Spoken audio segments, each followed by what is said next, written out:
Good morning and welcome to the 2022 Northeast Minnesota Regional Housing Forum. My name is Warren Hansen. I'm the president of Greater Minnesota Housing Fund. This Northeast Housing Forum is co-sponsored by Minnesota Housing, USDA Rural Development, Northland Foundation, Duluth LISC, and GMHF. And we have many other housing and community organizations presenting today.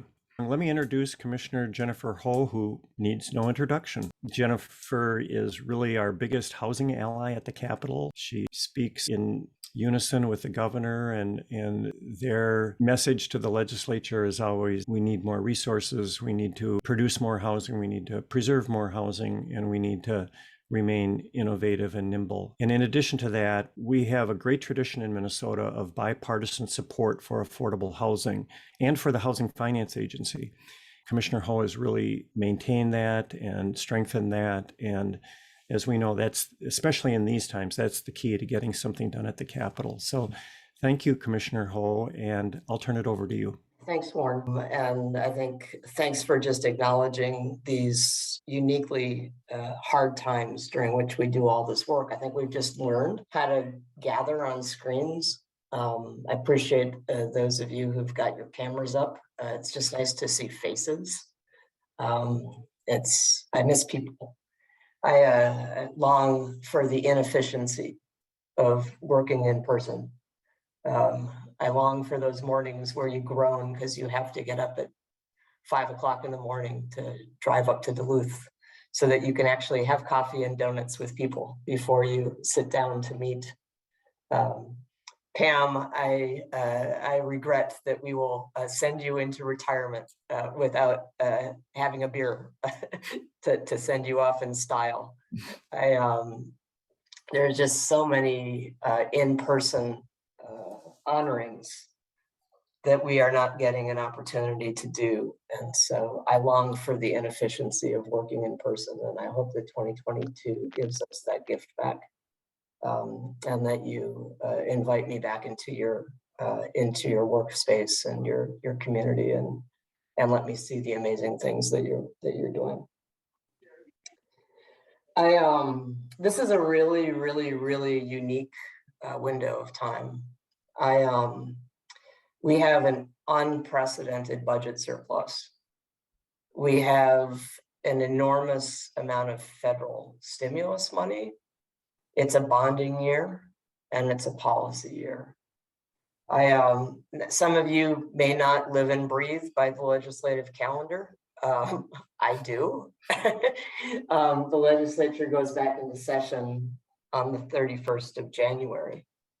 And they have an opportunity to make unprecedented investments in housing in Minnesota. You know, because you're here, you know, if we don't get housing right, you just can't hope to get anything else right. To have a home that's reasonably close to where you live, your work and live, to be able to have kids stay in the same school in a school year, back when kids used to go to school. I don't know if you're in a school at home situation right now or not. To be able to know as we're aging, and it feels to me like I'm aging really fast, to know that we have the security to be able to age in a place that where we feel comfortable and at home. I mean, just home is everything, and to be able to have the home that we can afford, regardless of how much money that we make, is key. I mean, I am so proud to be able to have this job and to work for Governor Walz and Lieutenant Governor Flanagan. They have consistently led on what I've called go big, so that everyone can go home. But I actually think that this year, I can actually say go bigger. We've had some of the best year-over-year investments in housing, but the governor put out a $310 million bonding proposal just for Minnesota housing. And that doesn't include some of the housing related stuff that are my partners over at the Department of Human Services and the Department of Veterans Affairs do on housing. 60 million to help preserve public housing, and 250 million for housing infrastructure bonds. And that's the biggest starting hand ever on these issues, which I just think is indicative of the fact that we all know we need more. For those of you who track our annual consolidated RFP, you probably noticed that we published our board packet yesterday. And for those of you who are trying to build housing, probably paying particular attention to that. But one of the hardest things about the best thing that we do, which is award our tax credits and housing infrastructure bonds and some of our appropriations, is that I still say no to 3 out of every 4 projects that come and ask for funding. And it's not because they're not all good. I want folks to hear, not no, but just not yet. We need more funding. And so, you know, in the coming days, the governor will also have his regular budget proposals out, and you'll hear a lot about the work that we want to do on homelessness and housing. But I think my key message is I'll spend a lot of time virtually at the Capitol, maybe even at the Capitol by the end of session. But they expect me to come in and talk about how important it is to give money to my agency. They just expect me to say that. But what they really need to do is hear from you. They really need to hear from you. And they need to hear that this is a local need, and these are resources that can make a difference locally. They need to walk through the buildings that you have built. They need to walk through the shelters to see people who need this home. They need to hear from residents who are having problems paying the bills. And they need to really understand that this is a local issue. So I will fight like hell to get the largest investment in housing that the state has ever had this session. I will not sleep in May to stay up all night to play the overnight games that we have to play to get a deal done. But I need you to promise to make 6 phone calls. I need you to call your representative and your senator at the beginning of the session. I need you to call them in the middle of the session, and I need you to call them at the end of session. And I need them to hear from you how important the state's investments in housing are to the Northeast region, to your city, to your town, to your community, to your work, and to what you do. And if you all promise to make those 6 phone calls, that will do more than any sleepless night that I ever have in May. Help us get this over the finish line. Yeah, it's important to talk to the people who are on the committees, but it's important for legislators to hear from their own constituents that housing needs to be job one in Minnesota if we're going to have the quality of life for all Minnesotans, regardless of our income, regardless of our age, regardless of our circumstance. So I leave with that ask. I'm grateful to Warren and team and to my great staff who are out here listening for putting this event together. We will be taking copious notes. We want to hear what matters to you. In the little bit of opportunity that I've had kind of between COVID spikes to be able to travel, you know, it has been great to be able to visit in person, but I know that there's so much of the state I haven't been able to touch because I operate here in my little 8x8 home office. So tell us what's unique and tell us what you need, and we are listening. And thank you so much for taking time this morning to join this meeting. Let's go really, really big on housing this session, and let's kind of be determined to come out with the highest investment in housing that Minnesota's ever had. So thanks. Wow, thanks, Commissioner Ho. That was fabulous and really a good challenge to all of us to be very much tuned in to this session, because it is really a once in a lifetime, once in a generation scale of resources that we should be able to secure along the lines of what the governor is going to recommend or has already started to recommend in his budget. And then you'll hear later on in just a few minutes actually about how the advocates, as usual, are kind of raising the stakes and heightening and emphasizing those needs. So yes, I would echo what the commissioner says, and I know everybody's plugged into Homes for All and our own relationships with legislators are the key. So thanks again, Commissioner Hall.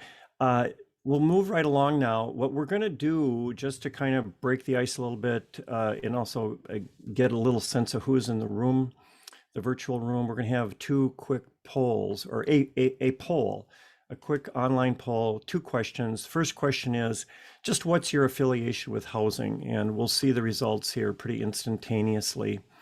And there is a question number 2 that you'll be able to answer as soon as you answer question number 1.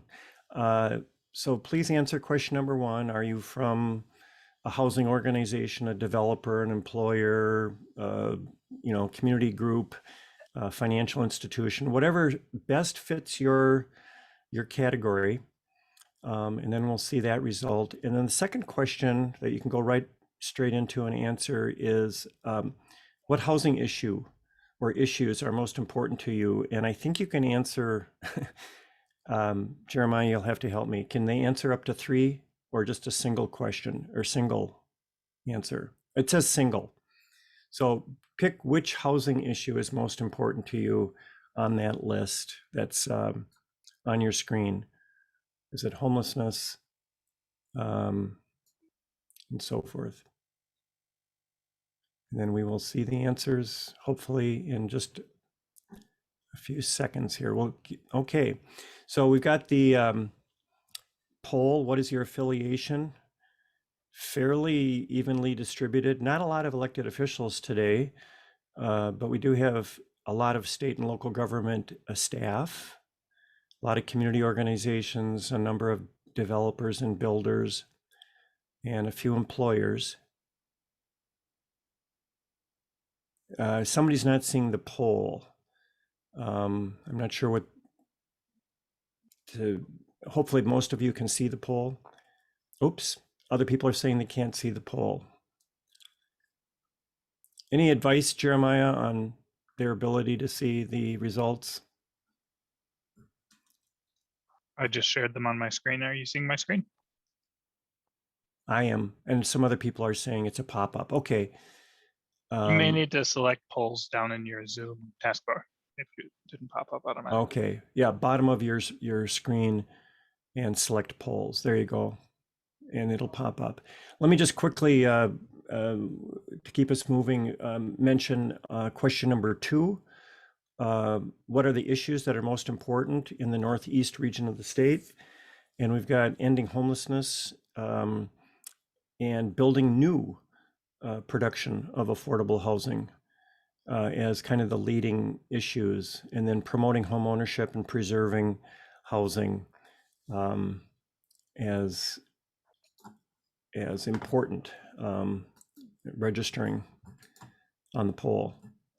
So that was just to get a sense of who's in the room and what are the issues that are important in the region. We're going to have the benefit of Minnesota Housing Agency research staff, Cody Thurnow, who is going to give us, 5-7 minute overview of some of the demographics of the housing data, housing related data for the Northeast region. So I'm going to quickly turn it over to Cody, and he's got a few slides to share and a few insights to share. Thanks, Cody. Thanks, Warren. I'm excited to be here. Again, my name is Cody Thurnow. I am in the research department at Minnesota Housing, and I'm excited because I call Northeast Minnesota home. I live in Duluth, so I'm excited to hear a lot of the personal local stories. I'm going to keep my presentation really brief. and very high level, realizing that you are all the local experts and are going to tell us the local stories. And I'm excited to hear those today to really get that experience. So next slide, Jared. Again, the defining region and some of the numbers I'm going to show today is the Arrowhead region, or the 7-county Northeast region.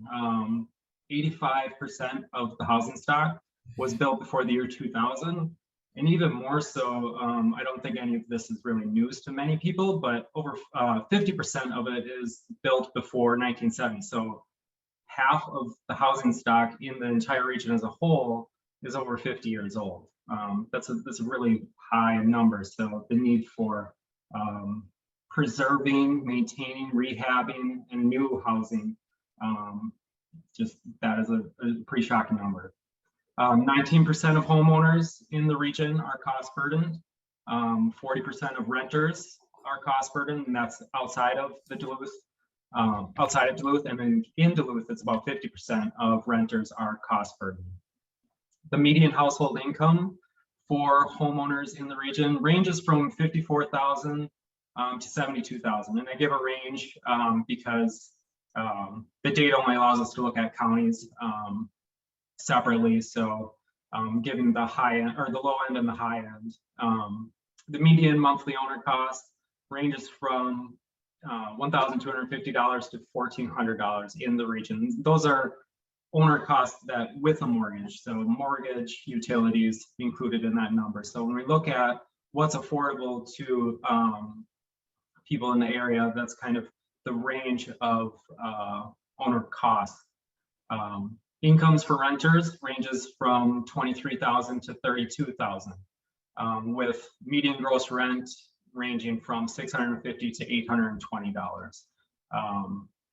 And that median is for all bedroom sizes. It's just lumped into one. So next slide.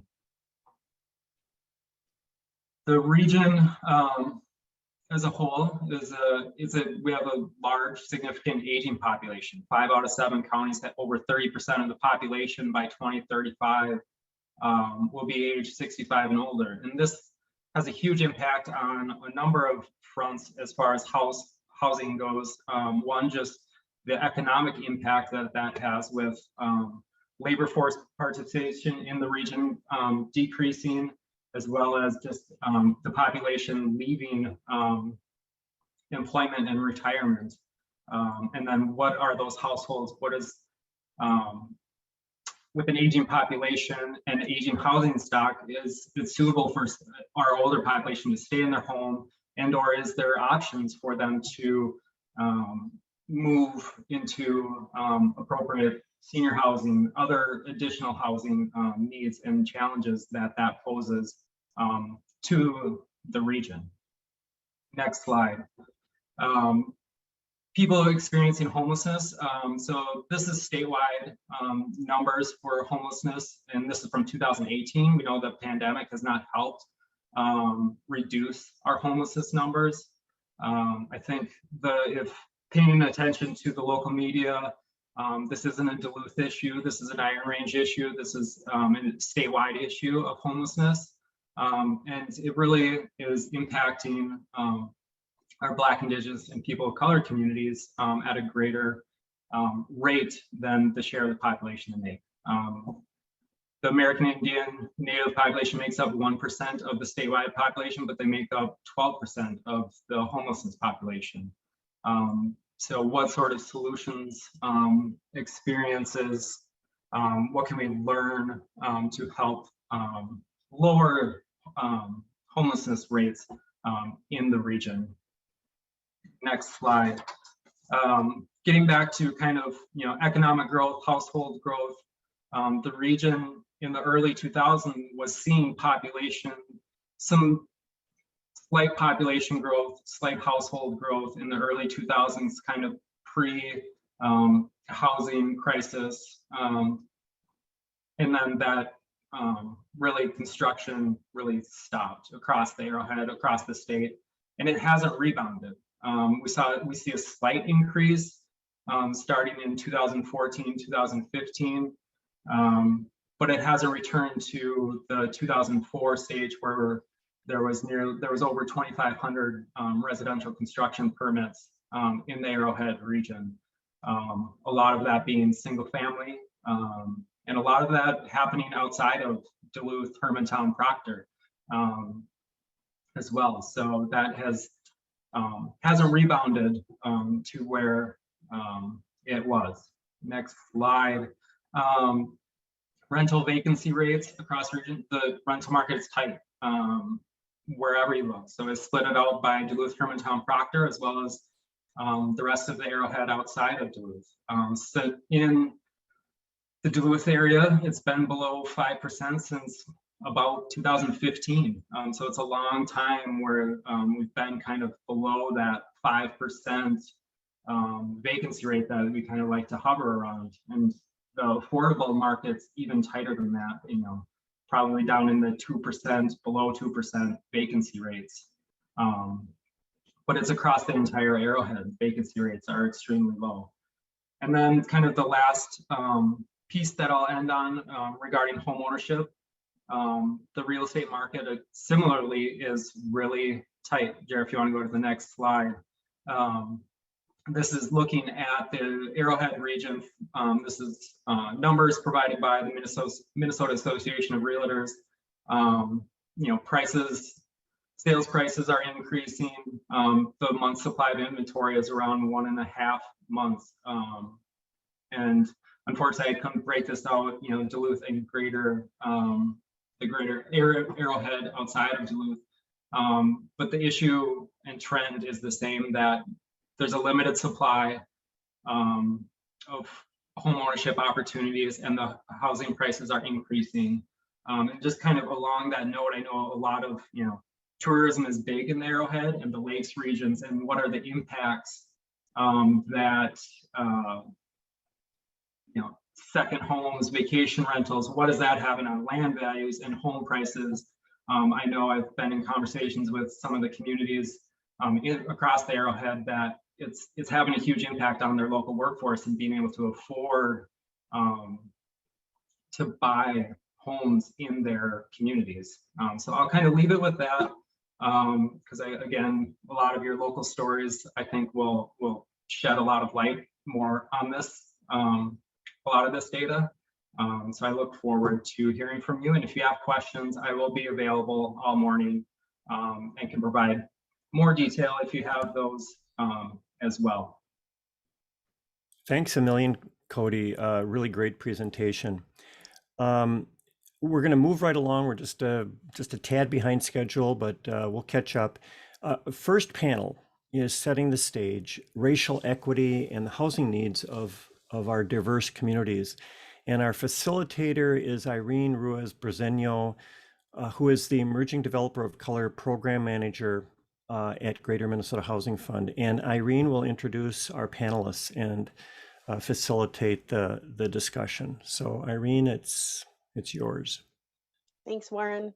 Good morning, everybody, and thanks for allowing me to facilitate this really excellent panel here. We've got two very insightful panelists, and I'd like to start by having our panelists describe their organization, their focus area of work, and themselves. So I know Shaquana, so I'm going to pass it over to Shaquana to get us started.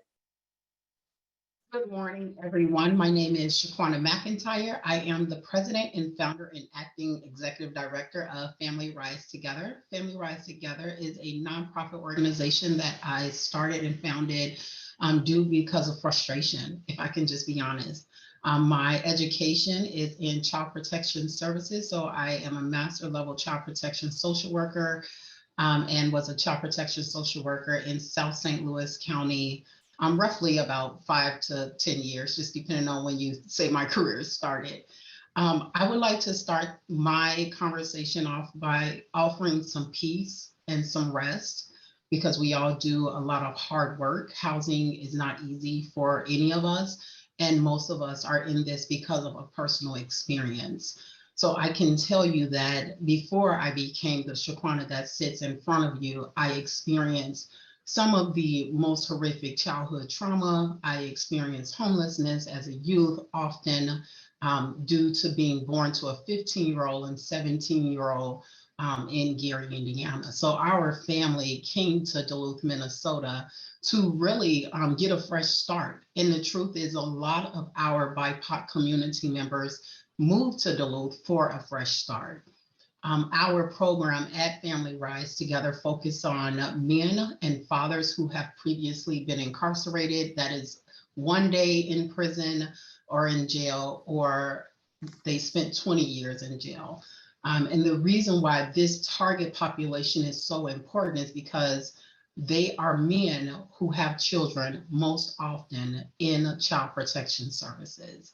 And if we are to do anything to help our children create a new trajectory, break generational curses, build generational wealth, get some healing, we have to be a part of the solution in helping their fathers and their mothers have a better life. And we all know that housing is connected to mental health, physical health, financial health, and all of the other issues that we all have to address and deal with within our organizations. Wow, thank you, Shaquana. What a great way to kick us off. And I think you're right on the panel where you need to be. We're really going to learn a lot from your expertise today. Our other panelist participating this morning is Daryl Olson. And I'm excited to introduce Daryl Olson. Why don't you tell us about your organization and your focus area of work? Good morning, everyone. I'm Daryl Olson. I'm the Director of Programming at the American Indian Community Housing Organization. I've been with ACO since 2013 and played a variety of different roles, from direct service staff into children's programming, and now leading as the Director of all of our programming. ACO was created in 1993, and it was an Indigenous response to the social conditions that were affecting our community. But it was really powered by the urban community. So we work with everything from basic needs, shelter and housing, to ongoing working with system change.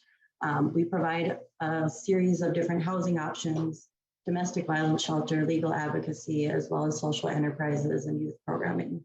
But all of our work at ACO is really anchored in the mission to honor the resiliency of our Indigenous and BIPOC community members, and really strengthening those communities and centering their Indigenous values in the work that we do. And so that is, the Indigenous values is what drives our organization. And we deserve that every person deserves to live in a nonviolent and non-threatening environment. And we all deserve to be treated with dignity and respect. I'm honored to be here today. Excellent, beautifully said. So we're going to start off with a heavy question here. 2020 was a year of unrest. How was your organization and the communities that it served impacted during the COVID pandemic? And what stood out as the most vexing challenges that your stakeholders encountered, especially related to the populations that you serve, the diverse populations that you serve? Things to consider would be homelessness, rent burden, job loss, etc. Shaquana, I'll turn it over to you to start off that conversation. Yes, can we keep the question up?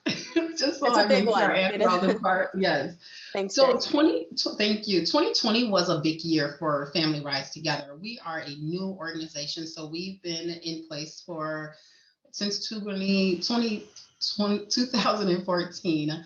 And we struggled for about 5 years to get funding, to get technical assistance, to get any real support to build out our housing program and to serve the individuals that we wanted to serve. And genuinely, I believe it's because we were focused on fathers. And unfortunately, within our industry, fathers are not thought of. They're second-class citizens when it comes to being served in our communities. Rightfully so, because we're trying to catch women up across the board. But when we're thinking about whole family wellness, we can no longer ignore fathers. We can no longer ignore incarcerated individuals. And so I do believe that was the uphill battle. A part of what changed for Family Rise Together genuinely was LISC organization, Pam Kramer and Lars really pulling me up under their wing, giving me the language because I have the heart, I have the solution. I don't have the language all the time when it comes to the housing industry and getting people to understand and see the vision. So they really supported us and came alongside us to do exactly what they're really great at doing, which was providing that technical assistance. In Duluth, Minnesota, in the community that we serve, we have a very small population of people, but the one thing that most organizations dealt with because of COVID was isolation. We're working with a population who are very highly isolated anyway when they move here to Duluth because they don't want to be seen as the troublemakers. They don't want to feel like a burden. They don't want the struggles of the trauma that they left behind, that they ran from, to be a part of their today life. So building community and building trust within my own community has been an uphill battle, all while balancing the reality of learning a new industry, all while trying to build trust with funding organizations and people and organizations that provide that technical assistance. What was really unique about our organization is that not only do we provide housing, we also provide economic development, technical assistance to start businesses. So while individuals that we were serving and being referred to us were struggling to find and keep jobs, we were there saying, look, you can't fight and cry about a job. We need to look at your natural skills, your natural talents, and the things that you have been doing in life already, and let's start a business. And let's take the transferable skills that you have and implement and do whatever you need to do legally to take care of your family. Because again, we are serving men who have previously been incarcerated, and we don't want them to go back to that old thinking once they have put forth the effort to do and be better as men, as individuals, then as fathers, right? So when it comes to the job loss component, we wasn't always able to help them find livable wage jobs because in our community, these individuals are often putting in the jobs where service jobs, right? And so because of the pandemic, they may find service jobs, but they were also the first to be fired when people needed to be let go. And I was just really tired of helping them beg for jobs. And I'm like, well, what transferable skills did you have? You sold drugs. Let's take that skill set and turn it into a real business so that you can pay rent, so that you don't have to go back to selling drugs. I think that was a big component of the work that we did. And I also think that the murder of George Floyd also changed the trajectory of Family Rise Together. And I have to give honor to that because once George Floyd was murdered within our state, funders changed their mindset and their funding choices. And so that also helped push us forward as well. And I think that answers the question. I'm sorry if I forgot a part.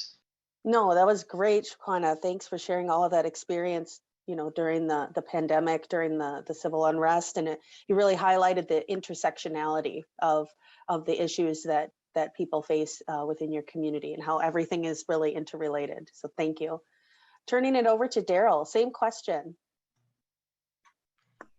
So I think the greatest challenge that we encountered as an organization was really, how do we continue to ensure the safety of all of our staff? All of our staff are direct service staff serving community members. And how do we ensure safety for our housing participants in a diverse range of housing settings, including the DV shelter? So one of the first things that we did when the pandemic started is we shut down all of our public spaces. ACO is known for our arts and cultural center. We shut down all of our art galleries, our gift shop, and we had to come up with creative new ways to continue to operate our programming, provide direct services, reach a larger community, and with minimal staffing, I'll say that, with minimal staffing. And so early on, we were really, really lucky. We knew that it was critical as a community anchor organization that we were ready to adapt and meet the community needs. And we were able to secure emergency funding at the start of the pandemic and relay a series of different operations and responses. So closing down our community spaces to protect our staff, as well as our tenants. And we assisted the community in other things like getting greater food security, housing stability, being able to access timely and updated information and access to local and state resources for the community members. So we started running food distribution program. We started searching for funding to help individuals stabilize their housing through Rent Help MN. We started a whole initiative with the Minnesota Department of Health to have a COVID response to reach Indigenous and BIPOC community members who are disproportionately affected by this pandemic. And I think we were really lucky early on as an organization, because we have always been seen as a community within a community. So we quickly adapted our response in order to meet the needs that the community itself was telling us they needed during this time. Thank you, Daryl. Yeah, I mean, like you highlighted, organizations like yours were already doing very critical and important work, and then having to immediately pivot and deliver those services in new and creative ways. Thank you for highlighting that. Our next question talks about examples. So what grassroots or grass tops examples have you seen that have worked? What recommendations would you make for future actors, such as our elected officials, various funders, employers, and community organizations that can really advance racial equity and inclusion? So now we're moving from challenges and into successes. Starting with Shaquana again. I'm going to start with this. I think that it is vitally important for our community, those who are served and those who are being served, to be intentional about how we are looking at in community engagement. As it stands, community engagement, how we are implementing community engagement, is intellectual property theft. And I'll explain why. We need people at the table who represent the community that we serve. We go into the community, we offer bus passes, gift cards, food, free daycare to the people who are living the experience, who have created solutions to make their lives livable and still have community to the best of their ability.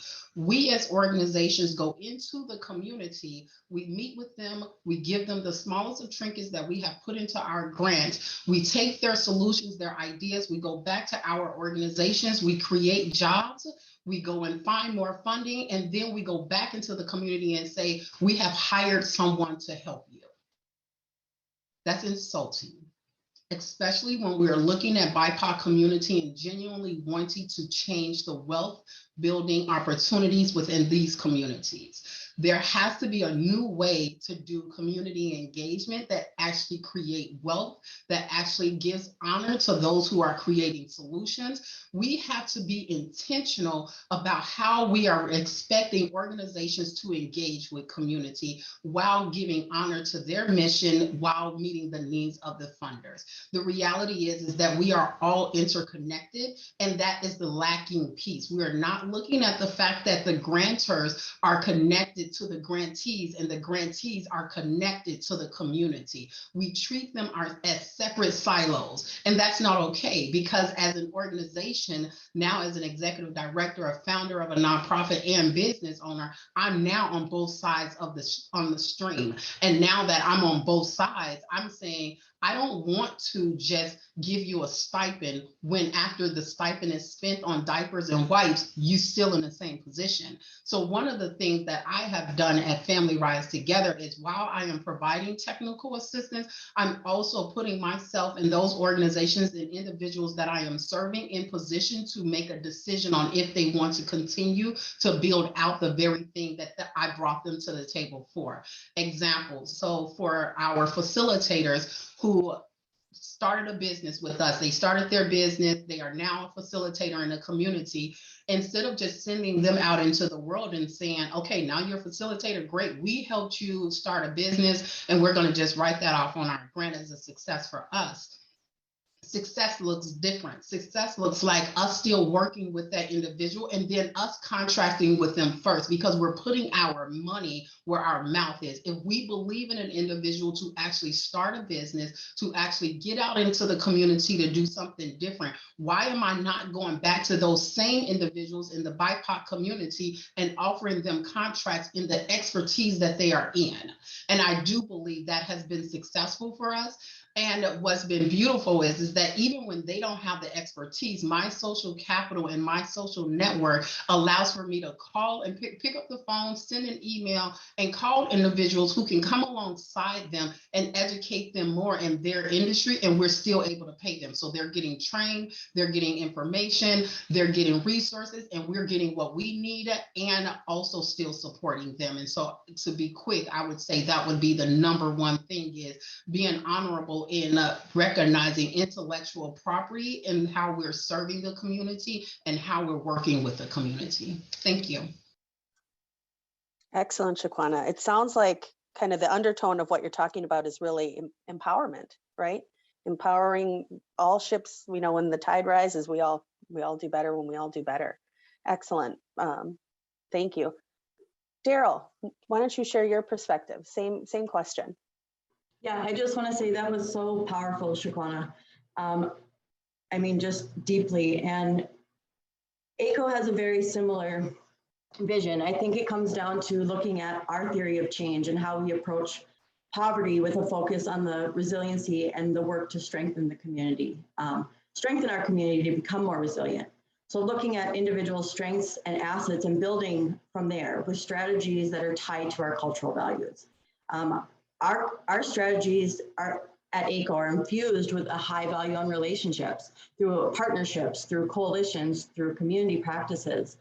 We focus on generosity and of sharing in the decision-making process, of having BIPOC folks at the table when these decisions are being made, setting direction, getting access to more opportunities for our community members, as we work with other community agencies and partners.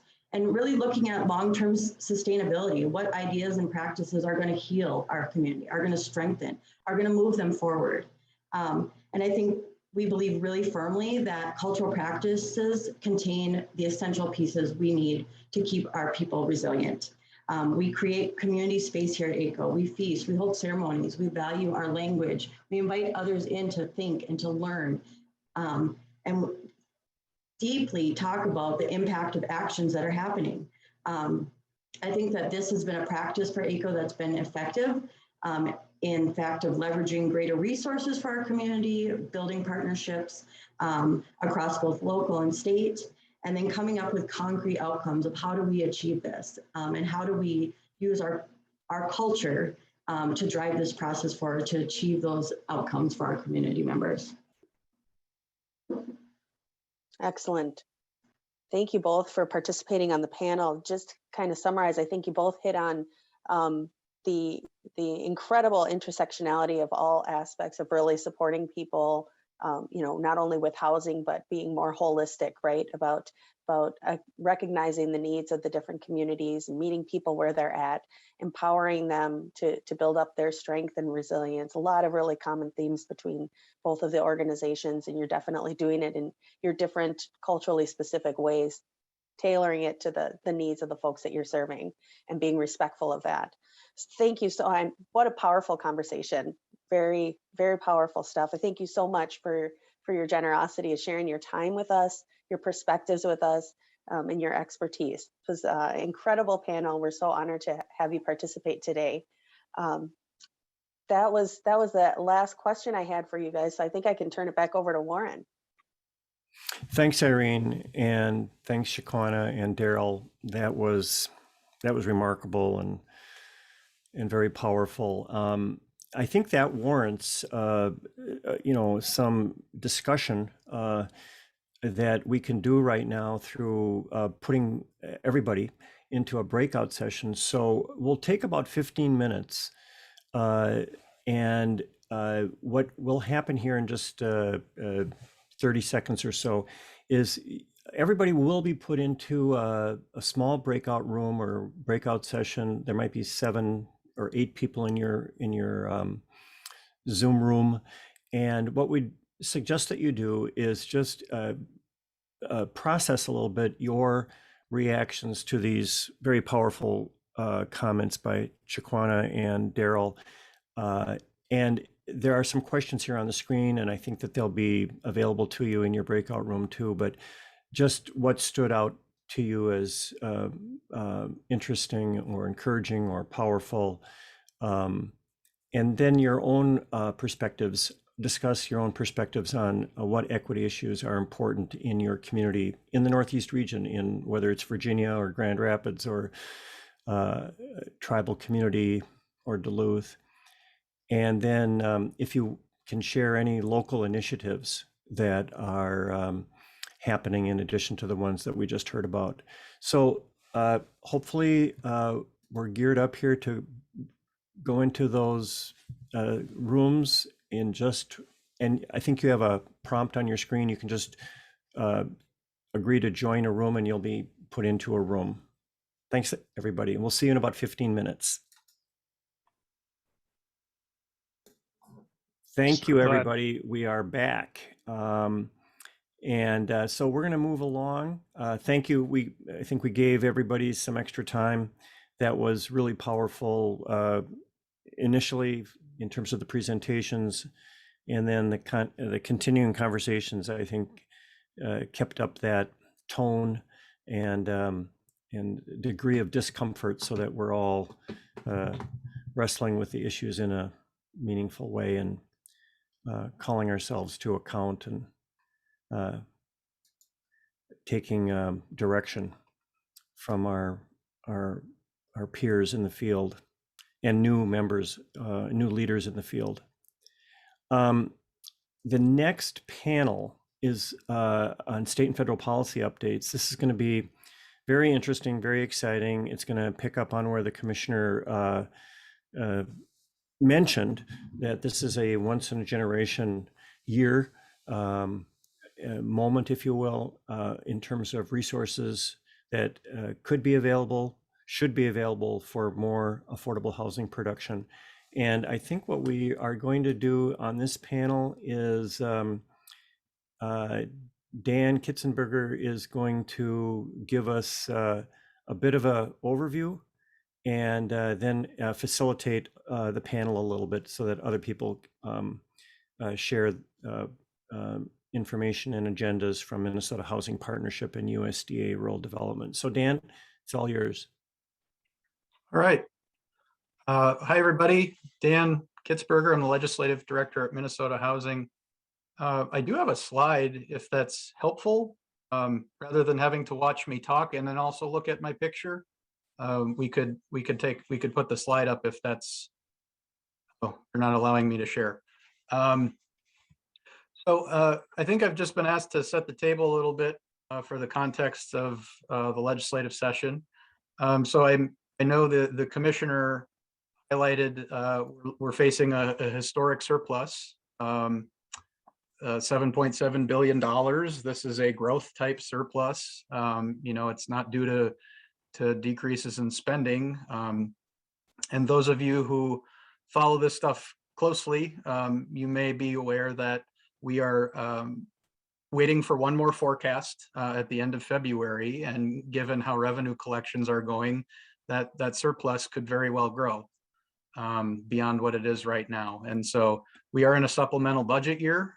We will have likely a revised budget. Oh, you see I have the ability to share now, so I'll see if I can pull up my slide. Can everybody see that? Yes, thank you. You could go Okay. full screen on it, Dan, then we can see it better too. Yeah, I'll see if I can move the toolbar so I can do that. We very well, in mid-March may see some revisions to the governor's budget. It's being released over the course of, it started with the governor's capital budget recommendations earlier this week, which hopefully you saw. He's recommending $250 million in housing infrastructure bonds, and then 60 million in general obligation bonds for public housing preservation. So in a year of where you'll probably hear the word historic a lot. That's a historic recommendation. That's higher than has ever been recommended. So we think that gets us closer to what we need to be doing on a regular basis. So next week on the 26th, you will see the governor's recommendations on housing and homelessness be released. And so we've, put a great deal of time and thought into them. The amount of surplus that's available along with federal funds has given us some really great opportunities, we think, to make some investments where they're very much needed. And hopefully make them on an ongoing basis, right? The surplus gives us an opportunity into the future. Many of you know we've been kind of going session to session with one-time types of funding. We are hoping that along with all of you, our community partners, this is our time to make some really significant investments on an ongoing basis in these really important programs. And so, if you take a look at that to-do list, this is very general, high level of things that I would zero in very much on the second and third bullet points of allocating the federal funds that are remaining, and then what to do with the surplus. There's a lot in that has to happen, and a lot of kind of mismatched priorities that are going to have to get negotiated. And so all of this in a very compressed timeline. They have to end in the middle of May because it's an election year and they want to get out on the campaign trail. So we look forward to continuing to work with all of you. It's been really enjoyable to hear about what's important to you as we've been putting together this budget. And we look forward to hitting the ground and working hard together to get it passed.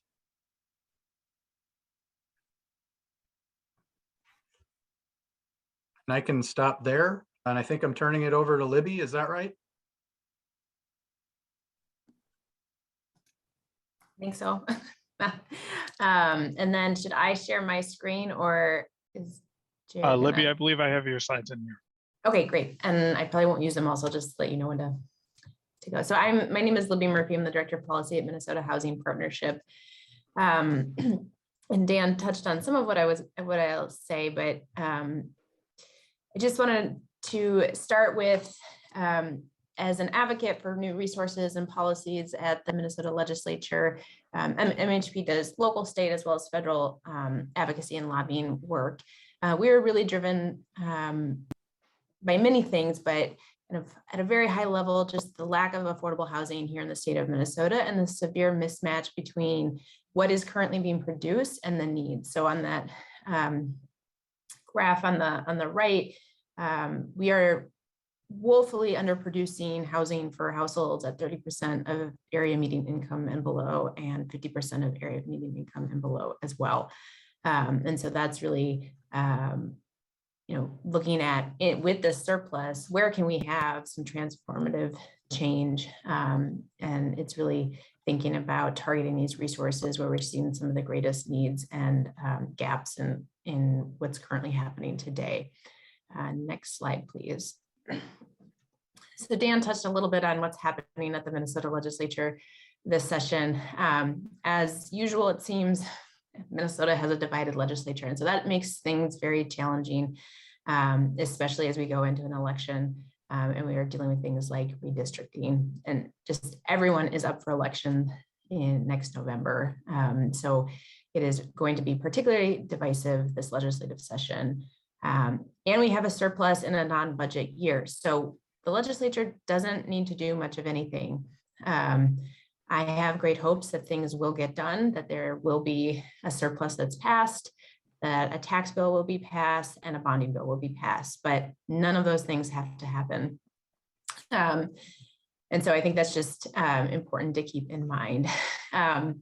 And so Dan mentioned the 7.7 billion surplus. I mean, this is really unprecedented, and I think it would be a shame if the legislature didn't move forward. Okay, so I see the slide changed.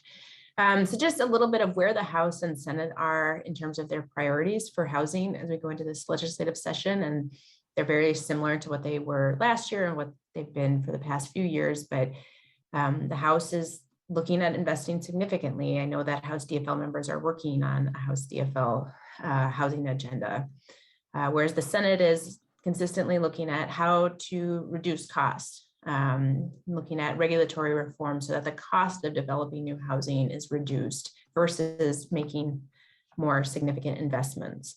Both the House and Senate are in alignment around things like homeownership and investing in new production for new homes, as well as things like down payment assistance and housing counseling.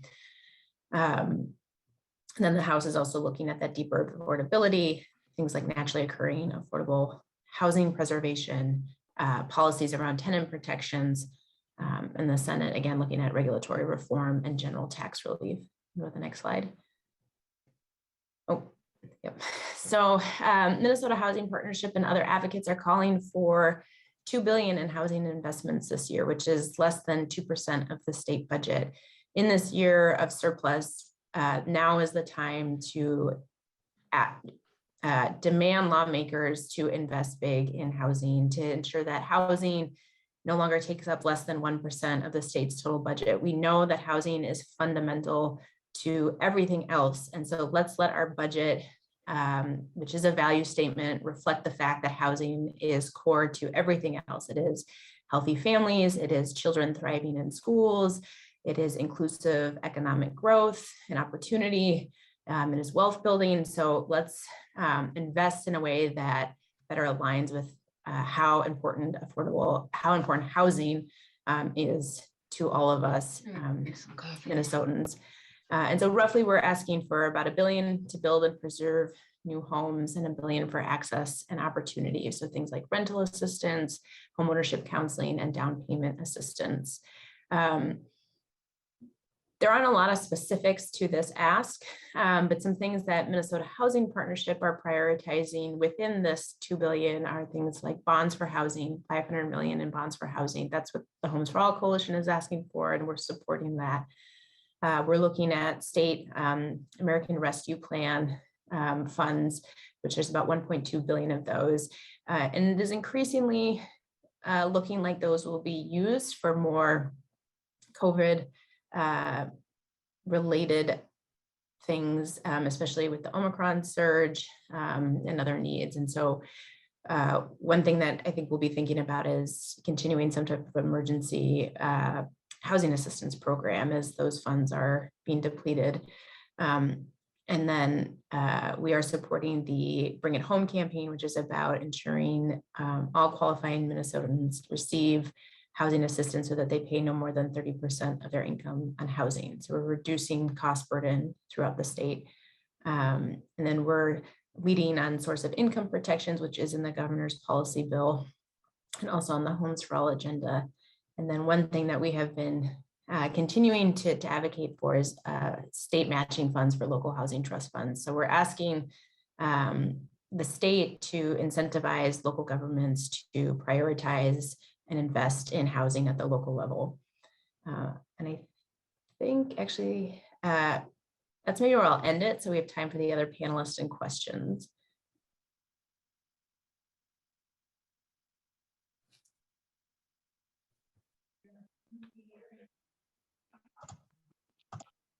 I have a question. I'm Mike Munson. I'm the Single Family Housing Program Director for Rural Development in Minnesota. And today I'm going to talk a little bit about what rural development does and some of our programs.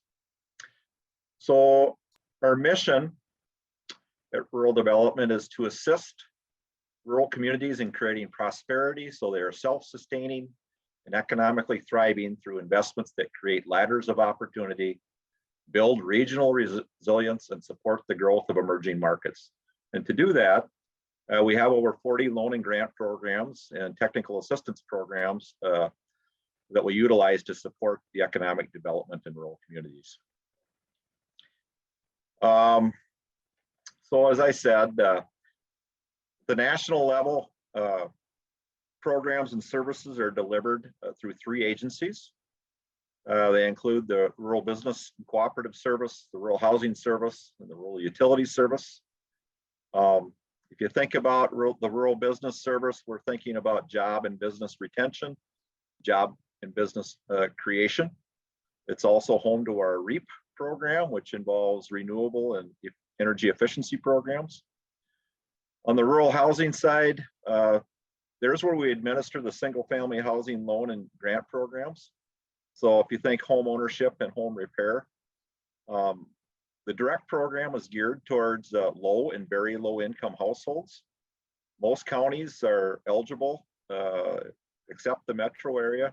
And up in the Northeast, the area around Duluth and actually the city of Hibbing is not eligible due to the metropolitan statistical area rules that we need to follow.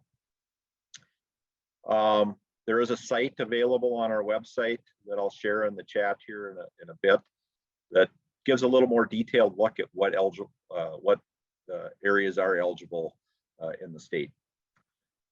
The 502 program offers 100% loan to value financing with rates as low as 1% based on income.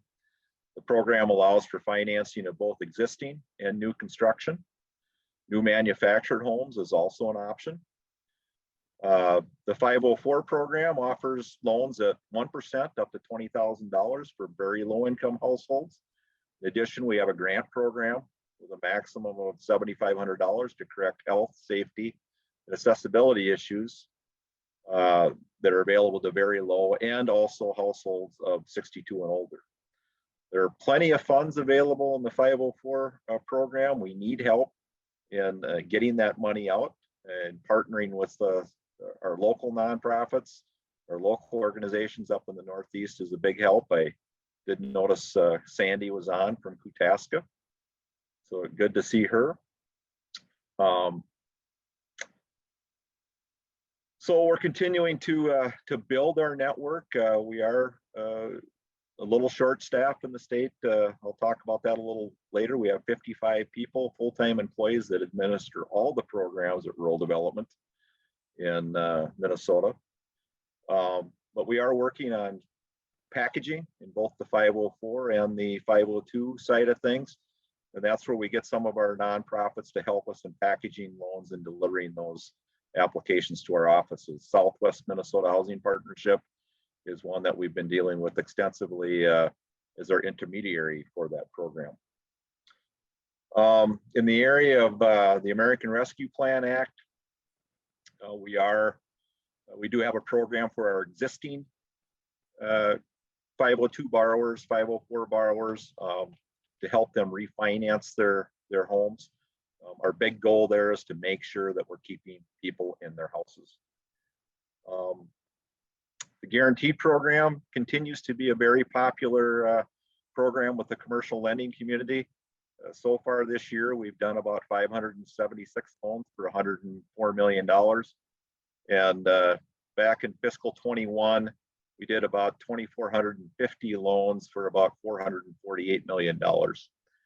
So a pretty significant amount of loans in the guaranteed side.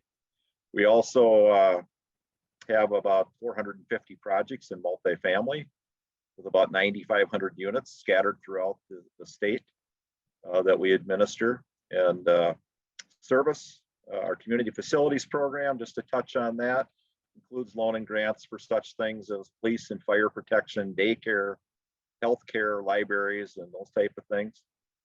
And then our rural utility service, the third leg of rural development, covers our water and sewer programs and electric and broadband. As far as funding goes, for this coming fiscal year 22, we're on a continuing resolution through February 18th of 2022, which is based on fiscal 21 levels. So for the area of housing, nationwide, there's about 1.1 billion available in 502 ownership. For Minnesota, that means around $15 to $20 million in the direct loans. And also for the 504 program, that's about 30 billion in loan and 30 billion in, or 30 million in loan and 30 million in grant, which means about $1 million in that programs for the rehab program. And the guaranteed program is funded at about $24 billion nationwide. To give a little bit of how these programs are administered across the state, we have 11 offices in Minnesota, including our St. Paul office. That's our state office. We have about 55 employees. Our offices up in the Northeast include, or the Northeast area would include Bemidji, Virginia, Cambridge, and Baxter. We are overseen by an appointed state director who has not been appointed at this point in time. So that's kind of how we're structured organizationally. I would like to call out a few people on our staff that are on the meeting today. You may be working with them at some point. We have Brian Lay, Dana Rashnat, Laura Wright, and Lisa Sherman and Carol Wimmer. So that's a little update from rural development, and I'll toss it back to Warren or Jeremy. Thanks, Mike. We're going to move along. I just wanted to mention something, Mike. You were mentioning the offices in the Northeast, and then you mentioned Baxter and Bemidji. Would you, which are in the Northwest? In the Northeast, can you off the top of your head just mention a couple of the, Arrowhead or I guess Virginia's in the Northeast, right? Yes, we are very short on offices and staff, as I mentioned before, but the offices in Cambridge, Virginia, Baxter, and Bemidji, they kind of they cover that whole Northeast area. Sure. We used to have an office in Duluth, but that's no longer there. And so for sure, if anybody's got questions, want us to visit with them, either Teams meeting or in person, just let us know and we'll make that happen. Great. Okay, thanks for clearing that up. Helpful to know that the offices cover multiple regions, I guess, too. So we're pretty much on schedule here this morning and so far. And the next panel is on innovative programs and initiatives. And so we're going to hear about, as I mentioned at the beginning, new low-cost and affordable workforce housing, emerging developers of color programs, health and housing partnerships, and investments from the health sector, and housing and tribal community institutes, housing institutes. So the first speaker is Wes Johnson from Greater Minnesota Housing Fund. And then I think right after that, we'll just continue without a new introduction to Irene, Eric, and Sarah. So Wes, you're up. Excellent. Thanks, Warren. It's good to be here with everybody today. Good to see a lot of familiar faces, and wish we could be together in person, but maybe that'll happen sometime this year, as the commissioner said, hopefully. My name is Wes Johnson. I'm a senior underwriter and loan officer at Greater Minnesota Housing Fund, and I'm here to present on a new effort we're working on with a foundation partner to provide flexible and innovative financing products to create and preserve up to 4,000 affordable homes across the state in the next 5 years, without the need for significant outside subsidies such as the low-income housing tax credit. So the goal is to create a statewide housing impact fund of $100 to $150 million, which would allow us to provide about $20 million of new capital annually for 5 years. We know that it's very challenging to get tax credit projects done at all, and nearly impossible to get them selected in some communities in Greater Minnesota. There are, limited subsidies like the tax credit from state and federal government. So we're targeting affordable workforce housing projects that include no subsidy or very low subsidy levels in order to expand production and preservation of affordable rental housing beyond what's possible with those limited resources. So this would include preservation of existing naturally occurring affordable housing, or NOAA, new construction workforce housing with low subsidy, and other innovative opportunities that you may know about and you could connect us with, such as converting existing hotels to housing, or preservation of manufactured home communities as affordable housing, And so we're actively seeking partners, including developers and cities, EDAs, local employers, and others that are interested in helping support this work in their communities. And we have just a few projects that I'll run through to give you a better example, a better idea of what we're trying to accomplish by way of a few examples. So this first project is Lakeside Apartments in Wyndham.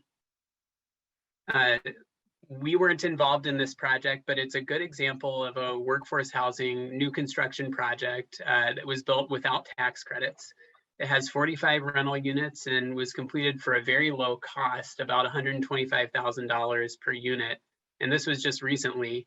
It was made possible with TIF, tax increment financing from the city, and low cost land that helped make the project feasible without large subsidies. So we know that costs have gone up since this project was completed, and I think that that just emphasizes the need for some local support to complete projects like this.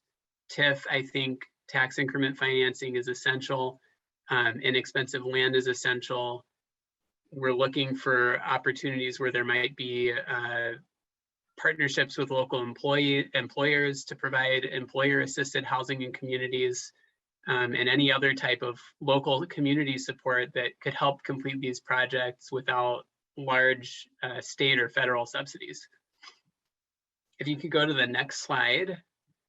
This project is called Technology Park Apartments in Rochester. This is a project that we were involved in recently, and we're just starting on phase 2 of this project. So there are 304 units of new construction workforce housing in 2 phases. The first phase was 164 units that was started in 2019 and leased up. It was completed and leased up in 2021. Phase 2 is going to start construction here in the spring, and that'll include 140 units. Both phases did not have tax increment financing or other subsidy. They were financed with a first mortgage through Freddie Mac, along with a second mortgage or equity from Greater Minnesota Housing Fund. And really what made this project possible is inexpensive flat land that's easily developable, higher rents in the Rochester area compared to some other communities in Greater Minnesota. And that really made this possible without the tax increment financing. If you could go on to the next slide, this project is also in Rochester. It's Center Street Village Apartments, which is an example of the preservation of naturally occurring affordable housing, which is another goal we have with the Housing Impact Fund. This was acquired in 2020 by Rochester First Homes to preserve existing apartments with affordable rents at 50% and 60% AMI.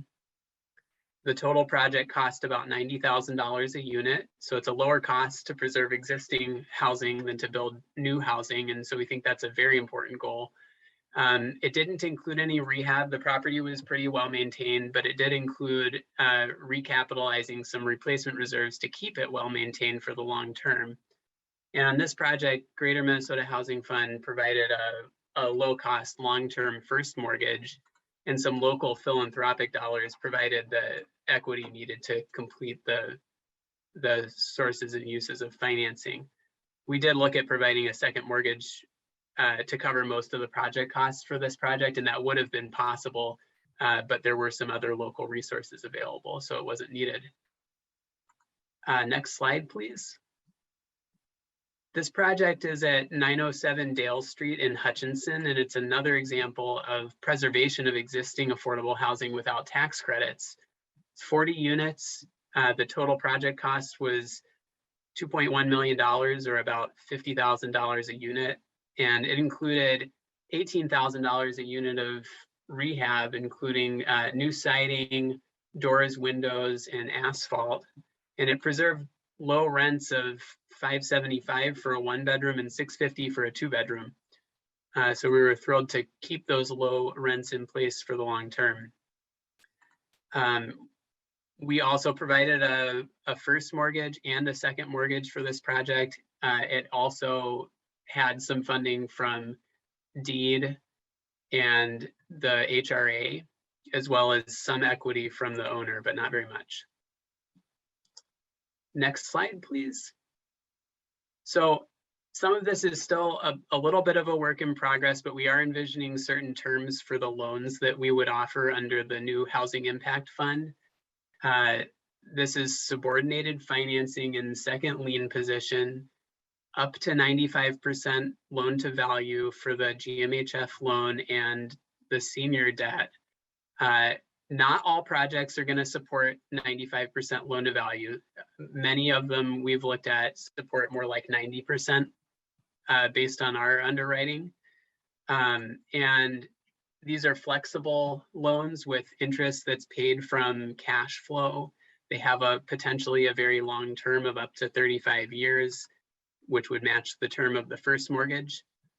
There is some affordability requirement included with our financing, but it's really geared toward more of a mixed income project where some of the higher market rate rents support the lower rents on some of the units.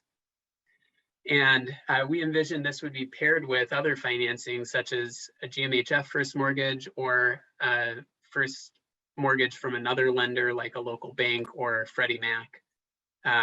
And we can finance the tax increment financing if that's provided by the city for a new construction project. We envision, other forms of support from employers, EDAs, and cities or philanthropy. So the next slide after this one shows, just to show, I think the previous slide might be a little confusing, and I just wanted to show how simple this is and can be. By showing an example of how the typical financing might look for a new construction project and for existing project. So every project's going to look a little bit different. It's just supposed to show what might be sort of typical. But we think about 70 to 80% of the costs of a project are going to be funded by a first mortgage, and that might be from GMHF. It might be from another bank or Freddie Mac. And then the Housing Impact Fund dollars with that flexible second mortgage product would cover 10 to 15% of the project costs. There would be a small amount of owner equity needed, 1 to 5% of the project costs. And for most projects, there will probably be some other support required. So that's where for new construction, it would be tax increment financing or donated land. On naturally occurring affordable housing, they might need a GAP loan, a deferred GAP loan, or a grant. But another thing local communities can do to help preservation projects work is to put in place a 4D low-income rental tax classification program. And that sounds like a lot of words, but it's an existing program that helps rental property owners receive a property tax reduction if they agree to keep the units affordable at 60% AMI. And that reduces the property tax expense and can allow us to increase the loan proceeds to the projects. It's an existing benefit for properties that receive TIF or other financing from a local government. But recently, a lot of cities and counties in Minnesota, including Minneapolis, St. Paul, Olmsted County, and others, have put in place local programs that qualify existing properties for 4D tax status with only a nominal or small contribution from the local government. And then another thing that folks can do is connect us with local property owners in your communities. We know the larger affordable housing developers, but we don't necessarily have all the existing relationships with local property owners in greater Minnesota communities, and we want to start making those connections. So if there's someone in your community who owns apartments or builds market rate properties, we'd like to get to know them and see how we might be able to help.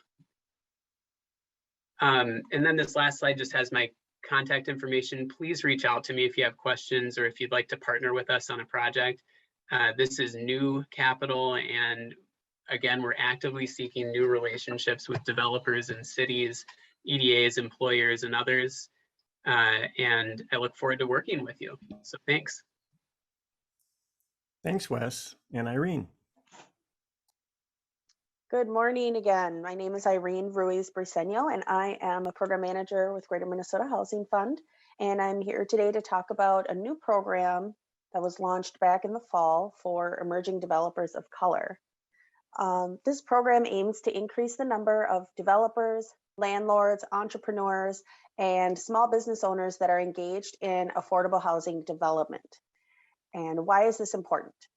Because affordable housing developers of color are underrepresented and they often lack access to and networks within the industry. So Greater Minnesota Housing Fund wants to support these individuals and organizations led by people of color in their growth as affordable housing developers. So if you are a developer or you want to become a developer, you know someone who's looking to get into the industry, or you're looking for support with an acquisition, rehabilitation, or a new construction project, you should contact me. We can talk about technical assistance, flexible project financing options, training resources, pre-development financing, and grant funding opportunities. Next slide, please. I just want to highlight the grant funding opportunity that we have available currently. We are very excited to have these funds available for developers of color. The funds can be used to advance affordable housing projects or to receive training in affordable housing development. Additional information about this opportunity, a link to the application materials and the instructions on how to apply is posted on our website. Please feel free to share this opportunity and my contact information widely within your networks. Links in the chat. Thank you, Jer. Next slide. In addition to working directly with developers, GMHF is also seeking to work in partnership with other organizations that are supporting emerging developers. This could mean alignment with existing programs, increasing the efficiency, the impact, and the effectiveness of our collective programs, leveraging each other's efforts, strengths, and resources to make a greater impact, successfully advancing common objectives, and tapping into your local expertise. So an example that I've seen of a successful partnership model includes some larger, more experienced developers partnering with an emerging developer on a project, or with a contractor who's making that leap into doing development on their own to provide mentorship and support as they navigate that learning curve. So really looking at supporting things like that. Next slide. Our vision is that through this program, GMHF can have a positive influence on driving some changes in the industry, such as increasing the racial diversity and reducing racial disparities within the affordable housing developer community. We would like to see the affordable housing market become more inclusive of developers of color and more opportunities being shared with them. We also would like to see developers of color building assets, wealth, and income. And developers of color will contribute to the overall goal of producing and preserving affordable homes, which Minnesota just desperately needs. And finally, as more developers come to the market that are reflecting Minnesota's diverse communities, the housing system will be better equipped to meet the needs of those diverse communities. And I think this was heavily highlighted on our first panel with the work happening at Family Rise Together and at ACO. So the main thing I really would like you to take away from this presentation, next slide, is that we want to hear from you. Whether you're a developer, you want to become a developer, or you have an idea for a housing project, or maybe you're with an organization whose mission aligns with ours, we really want to hear about your projects and your programs. So please feel free to reach out to me directly. I would love to hear about the creative and exciting initiatives that are happening in Northeast Minnesota and talk about opportunities for GMHF to provide support and be a partner with you. And that's it. So I believe I will turn it over to my colleague, Eric. Hello, everyone. I want to make, oh, yep, I did turn off on my mic. Thanks, Irene. My name is Eric Mushler, and I recently left the McKnight Foundation to become the joined Greater Minnesota Housing Fund as the new Director of Housing and Health Equity. And the initiative is new in a way, and we really want to lift up and expand the work that many of you are doing in the area of housing and health equity. So housing and health work actually started a while ago and was building momentum. There was a statewide convening in February of 2020. And in March, COVID hit. And so the initiative was put on hold while the healthcare industry proceeded with their heroic efforts around the pandemic. But what we know is the world changed over the last year and a half. And never has there been more clarity around the critical connection of housing and health. The other thing that happened in the last 18 months was a racial reckoning following the murder of George Floyd. And these two events are really shaping all of our work moving forward. And the Housing and Health Equity Initiative recognizes that housing, health, and equity go hand in hand in hand. So these connections can push our collective focus and our investments toward upstream solutions to community health and equity through housing. The initiative will be working across the fields of housing and health to identify innovative projects and practices and sharing them across the state.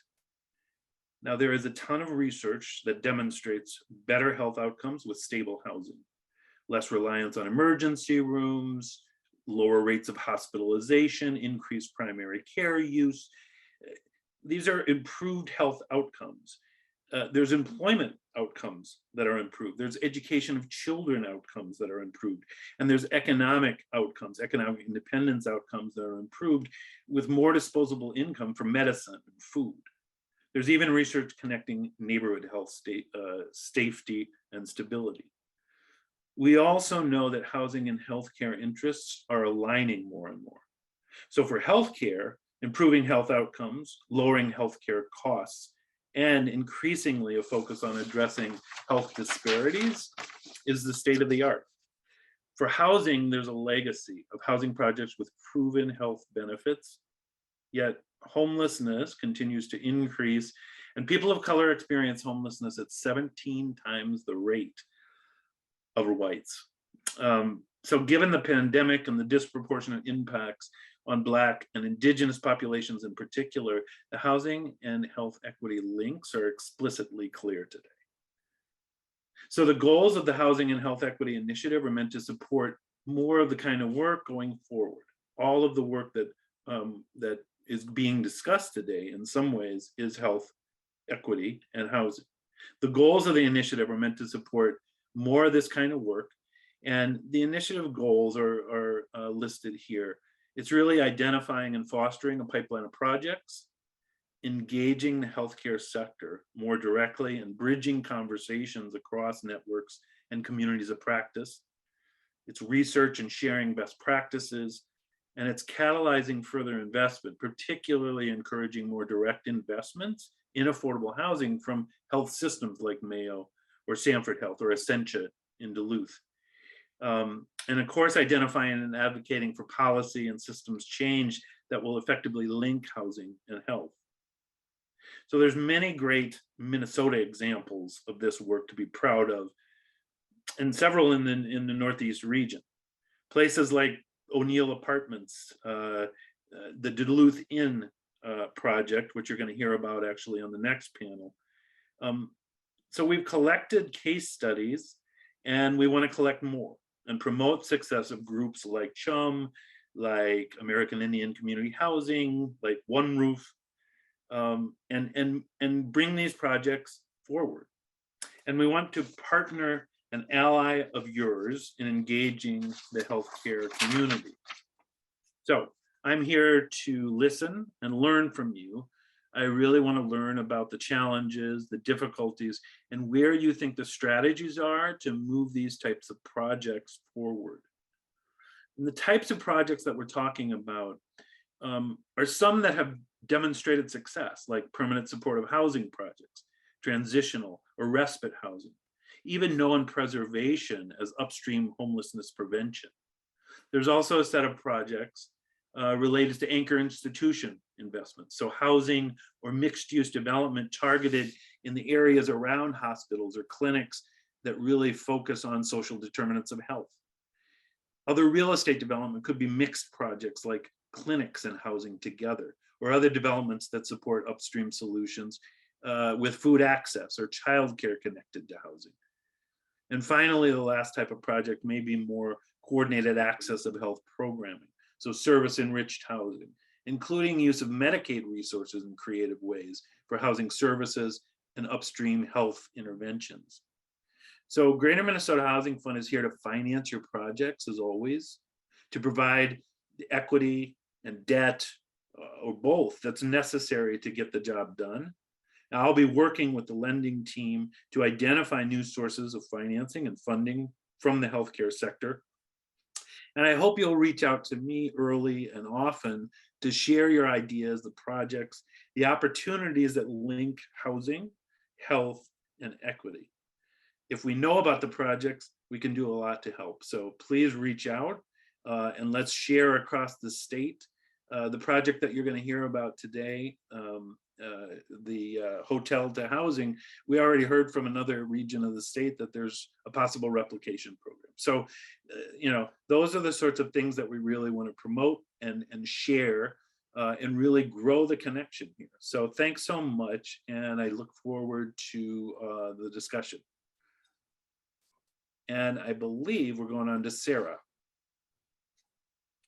Yes, hi, thank you. I'm Sarah Belfiel. I'm the Director of Community Development with Minnesota Housing Partnership. And I'm just going to take a few minutes to provide some information about MHP's Community Development Department resources. Excuse me. MHP's Community Development Department has 8 staff members, and we provide technical assistance in Minnesota and nationally through funding from HUD and USDA. We provide technical assistance through 3 programs. I'm going to speak more about 2 of those programs, the Strengthening Rural Communities Program and MHP's Housing Institute and Native Community Development Institute. Could you change the slide, please? Thank you. So one of MHP's main sources is the Strengthening Rural Communities Program. This is a capacity building program specifically for rural areas and Native nations. The process includes an online application and a review process to determine applicant eligibility prior to technical assistance being provided. If the applicant is approved, then the applicant will receive TA from anywhere from 1 to 3 years, depending on project goals. In addition, technical assistance recipients have access to limited financial assistance, including grant funds and pre-development loan funds. Could you change the slide, please? I also want to spend a minute on the Institute model, which some people actually in the Zoom call may have participated in previously. The Institute began in 2010. It's hard to believe. And we have held 7 housing institutes and 2 Native Community Development Institutes around the state of Minnesota since then. The Institute model includes a convening of 3 to 4 teams, with each team including usually 5 to 8 people representing their community. The teams participate for 18 months, meeting 5 times for 2-day workshops that focus on housing and development topics. In addition to the workshops, over the 18 months, each team also identifies an activity that they want to work on specifically in their community. And results from the team activities vary and can include anything from affordable housing development to land use planning to even building a winter greenhouse. Housing Institute 7 actually recently ended, and that was due to COVID, just absolutely remote, except that we had a live meeting, kind of a wrap-up meeting in October when we thought things were calming down. But of course, we know now that's not the case. And now we're currently providing a Native Community Development Institute with several tribes in southeastern South Dakota. It's our first institute outside of Minnesota. We do plan on having our Housing Institute 8 beginning sometime this spring or summer. I also just want to mention that I'm going to put in the chat, Minnesota Housing Partnership creates a market watch, and we did just in 2021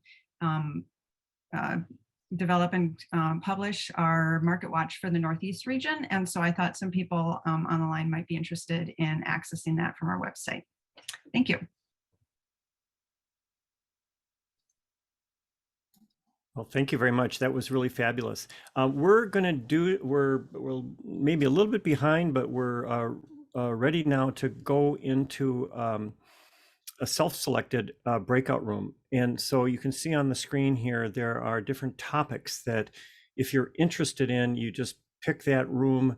And I think if you go to your taskbar at the bottom of the Zoom screen, there's that breakout room menu item. Click on that, and you will see a list, just like you do on the PowerPoint slide, of the rooms that are available. So just pick one, join it. It's all up to you. The first one there is the QAP and the RFP with Minnesota Housing. By the way, agency staff and GMHF staff will be in all these rooms. There's a room for single family, multifamily. The emerging developers of color room is kind of a special room on its own for that program, and also the health and housing, or housing and health equity room. And I can see people are jumping into those rooms right now. Yeah, so you've got 15 minutes. Make the most of it, and we'll see you in 15 minutes and continue with the next panel after that. We are just about to move along on our agenda to the next panel, and thanks everybody for spending a little bit of time with the funders, and hopefully that was useful. If we move to the next slide, we will see what is next, which is the classic developer panel, or project panel, project models. And Eric Torch is going to facilitate this this panel. Eric is from the Northland Foundation, Director of Grant Making, and helps connect community leaders with resources to create opportunities and improve the quality of life in the Northeast region. Eric, I'm going to turn it over to you to introduce the panelists. Great, thanks Warren, and good morning everybody. Really happy to kind of be here today listening to some great presentations, and that'll continue as we sort of learn more about some innovative projects that are underway in Northeast Minnesota. And so we have some folks on the panel today to share a little bit about their featured projects. So Jeff Corey is the Executive Director of One Roof Community Housing. John Cole is the Executive Director of Churches United in Ministry, otherwise known as CHUM, which is based in Duluth. Elizabeth Glidden, Deputy Executive Director of Minnesota Housing Partnership, will speak about the Cook County's recent move to establish a housing redevelopment authority, and we'll also be joined by Wes Johnson, who we heard from a little bit earlier. And so, I think now I will turn it over to the panelists to do some brief introductions and talk about focus area of work, as well as some of the key things about the project. And first up is Jeff Corey. Jeff. Thanks, Eric. Happy to be with you all today. The thing that I'm here to talk about, so I should just say quickly, I'm with One Roof Community Housing in Duluth and surrounding communities. We work on kind of soup to nuts, most of the things one could do as an affordable housing organization, from services, tenant landlord connection, home buyer education and counseling, lending for home improvement and down payment assistance, single family affordable development, land trust, community land trust in particular, and multifamily development. So we spend a lot of our time pushing on the areas of homelessness and home ownership at One Roof, because those are the two things that seem more fundable here. It's pretty tough to do the workforce affordable rental, given our incomes and high development costs. But what I'm here to talk about today is to share with you some work that we've been pushing forward with colleagues in Duluth that we initially were calling the new model for housing people experiencing homelessness. And now we're calling the first site for that Plover Place, after the shorebird. So the need for this work is pretty clear in our community. If you add up these numbers, the total need from the 2020 point in time count was 612 distinct households, needing shelter, with a really high number of those folks qualifying as chronically homeless, 206. We know from last year's warming shelter statistics in Duluth that there were 600 unique individuals who sought shelter throughout the winter. And so the unsheltered count is likely significantly higher than 284.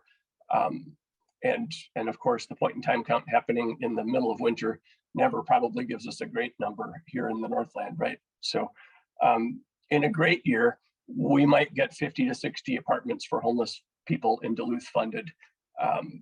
But as I said before, construction costs being high and incomes being very low, we have a tough time making applications competitive on the state level. So this whole idea with the new model came from the notion that with housing supports as a rental assistance and service subsidy being undersubscribed dramatically in Duluth over what the need was, how could we potentially do something differently that would move the needle on homelessness rather than just continuing to do the same things that we do? So next slide, please. So we gathered, thanks to a grant from LISC and Minnesota Housing Capacity Building Funds, we pulled together a group of stakeholders over 6 meetings, and we had others that popped in and out of that time too. But this group here on the screen, which includes service providers, housing developers, housing authority, city and county, met 6 times over the course of about 4 months to come up with the model that we're talking about and pushing forward at this time. The service providers were really significantly engaged in sort of what would be needed and desirable for the folks that would ultimately live in the housing that we're trying to design, and spent considerable time reaching out to their clients to sort of get feedback on what we were putting together as well. Next slide, please. So the main focus of this is to lower costs, to increase production, to simplify as much as we can. And so we settled on a module approach that had the ability to help, first of all, keep costs down. Second of all, be something that was adaptable to different sites and locations, and also something that was both ability to be constructed in a modular way, a panelized way, or in a site-built way. We're all in the affordable housing world, at least in my sphere, waiting for modular housing to sort of just go crazy and be the next answer. But until we've got factories that can really deliver in a timely way, we still have to, use panelized or stick-built to push things forward. But whatever the case is, whatever the technology is, and at One Roof we've experimented with all 3 of those, we've got to be able to push for lowering the construction costs, and that's just absolutely key. Next slide, please. So we settled on 12 unit structures with dormitory sized rooms as apartments. Again, we pushed for small to keep costs low. We had a strong focus on durable design. We know that a lot of the folks that would be living in these apartments will be folks that have, a lot of barriers to stable living and have a lot of challenged experience, a lot of trauma, and so might not be the easiest tenants on the finishes in the building. So really trying to build them strong so they would last. We settled on 12 as a number per building because we wanted to be able to scale services, and we felt like that was a good size for community for the residents, in terms of large enough that not everybody was looking over your shoulder all the time and in your business, but big enough, but small enough that you know who everybody is. And this could be consolidated on one site with different buildings. It could be stacked. Lots of different ways that this could go, but we do want very much to build 2 at a time because that's the best way to scale operations and services. we coupled the services and management together just to make sure that we could best utilize cash flow to make the building sustainable longer term. Next slide, please. So ultimately, this is sort of the floor plan of the first floor that we came up with. I don't have time to go into lots of details here, but I can tell you that One Roof has now teamed up with the Salvation Army, and One Roof is planning to go forward as the owner and developer. Salvation Army would be the operators, so providing services and management. We are completely building the airplane while we're flying it in this instance. So it's a tricky process. We're clarifying the service funding and planning at present. We're working on acquisition of site with the Housing Authority, finalizing preliminary designs and pricing, and we're engaging government funders to look at funding the first two buildings. We want to fund the first two buildings with minimal debt so that we can, not be taking an inordinate amount of risk to demonstrate sort of the sweet spot for how this could work longer term. We want to study it and we want to replicate it. So I did see Warren's question. Should I take that now, Eric, or pause and let others talk? No, if it's specifically to you, you can address it. That'd be great. Yeah. So the answer to the cost question really is we think we can do this for about half the cost of a state-funded typical housing unit for a homeless individual. But again, trying to do it right now with where costs are at is rather terrorizing. So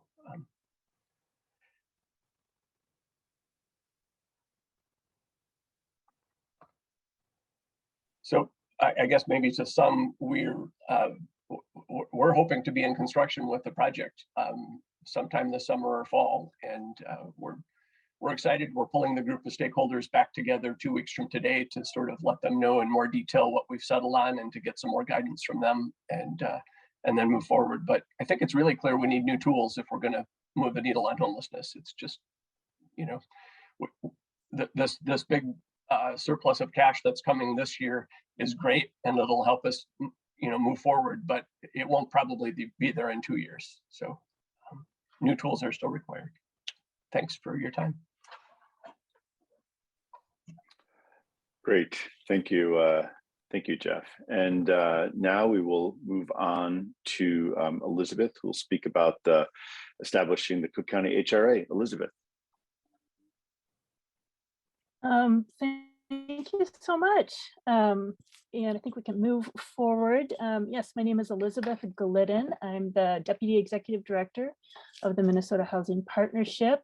And one of the tasks that I have been privileged to do over the past year is working with our community development team in providing technical assistance to multiple communities around the state. I know that you had an overview already of that work from Sarah Belfiel, and this is a map that showcases some of our technical assistance locations over a certain period of time. And I show this just because as we are entering into relationship with community, it is important for them to be able to see where have we worked and is there applicability in our work to the size and type of community. And this is one of the questions I will say that came up as we were working with Cook County. Next slide. So as we go into a relationship with an entity, this is an example of how we establish that working relationship using our Strengthening Rural Communities program of providing technical assistance. So in this case, it was the Cook County EDA that submitted an application as part of the process, which was then awarded a grant in 2020. And we then go through a process of working with that community, and they establish what are the goals that they want to achieve.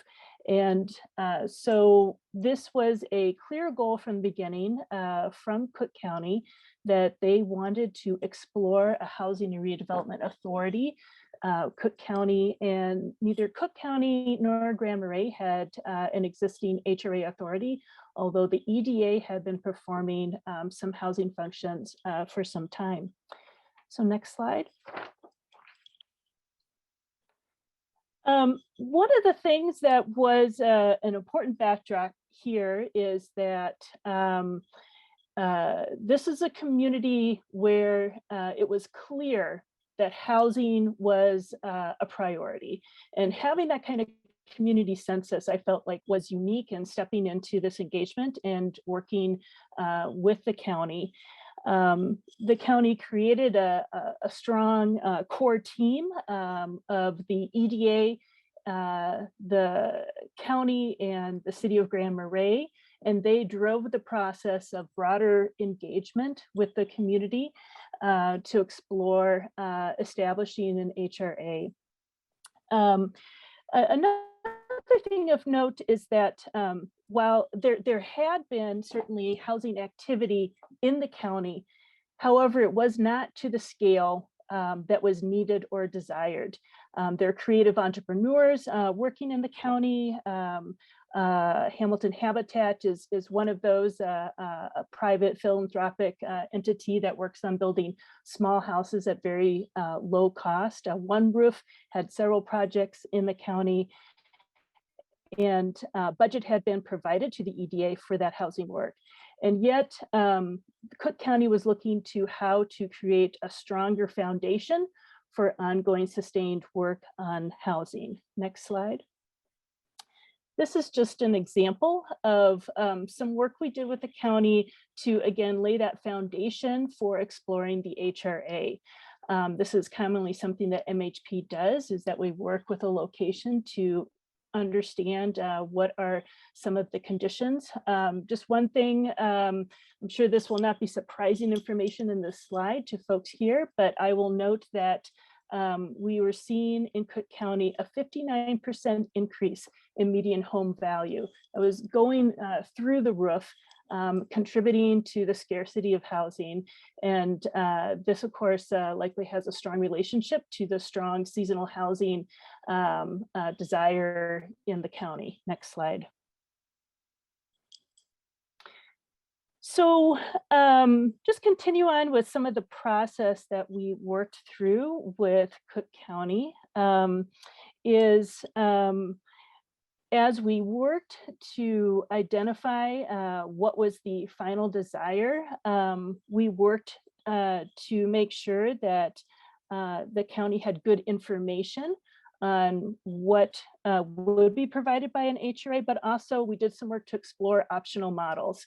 So again, establishing a standalone HRA was not the only option on the table.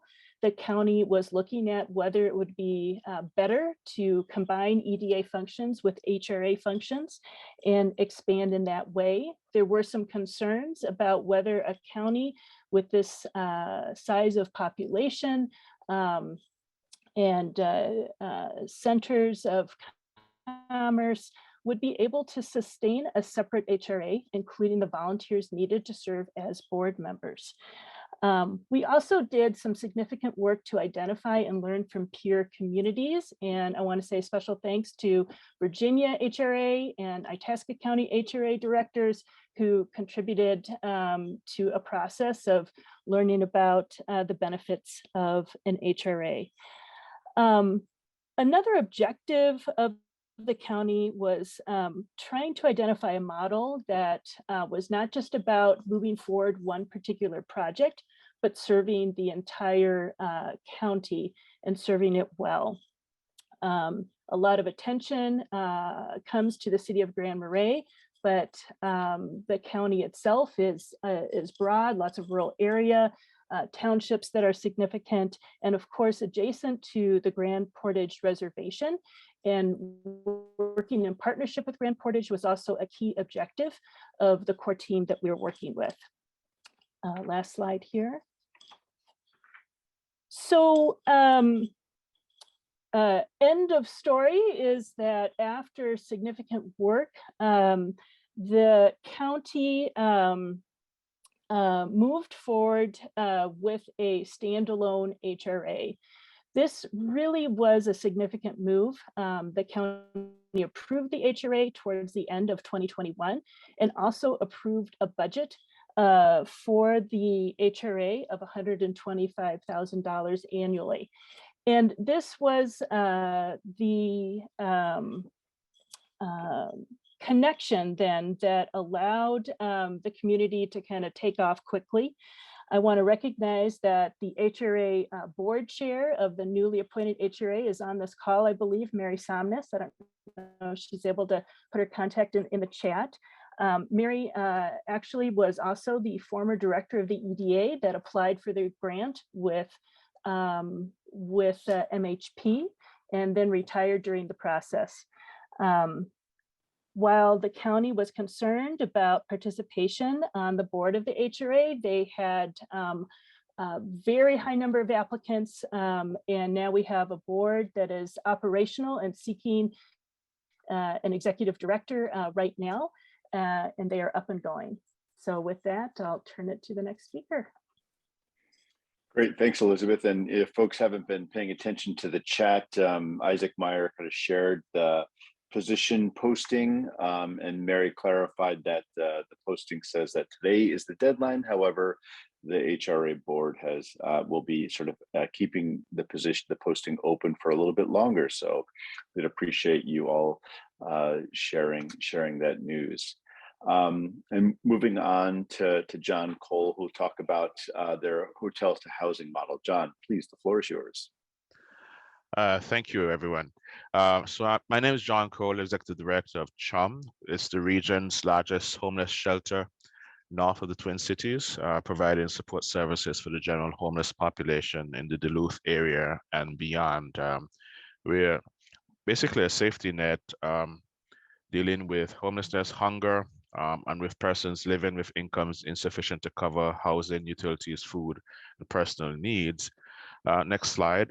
So every month we distribute over 4,000 pounds of food free of cost throughout the community. We have an overnight shelter and a drop-in shelter operating 24 hours a day, 7 days a week, all year. We operate a warming shelter from November to April for those persons who are living outside to provide refuge from the winter elements and connection to much needed services. And we provide emergency family shelter for up to 6 families and we strive to break the cycle of generational homelessness through supportive housing for 44 families at our Steve O'Neill apartment facility. So all of our services generally operate beyond capacity. Our latest venture last year, 2021, has been a focus on our new 43-unit facility offering housing and services to persons experiencing chronic homelessness with a preference for the elderly. And it's called the St. Francis Apartment. And this is how it all started. When COVID-19 hit in early 2020, one of the recommendations was that congregate shelters would take steps to reduce their density by identifying particularly vulnerable guests and providing them with a safer environment. So for us at CHUM, particularly vulnerable guests were the elderly over 60 years of age with underlying health conditions. And so we, with funding from the state, the city of Duluth, leased the lower floor of the downtown Duluth Inn. And also with funding from the state, CHUM provided staffing and services for what was essentially an expansion of our shelter. And so those folks were housed on the lower levels of the downtown Duluth Inn. As the pandemic wore on, and in the face of the well-known lack of affordable housing in Duluth, the CHUM board began thinking through the process of purchasing the downtown Duluth Inn and converting it to permanent housing for the same population that had been there during the first almost 2 years of the pandemic. And so after some negotiation, a purchase price of $2.6 million was agreed on. From the beginning, CHUM wanted to work with St. Luke's Hospital as our partner in the hotel conversion so that we could fully explore the concept of housing as medicine. Housing is one of the primary social determinants of health, a fact which became even more clear throughout the pandemic, and which we have heard today. So that was our chance. This conversion of the hotel was a chance to provide 43 units of affordable housing at about 1/4 of the cost of a new unit of construction.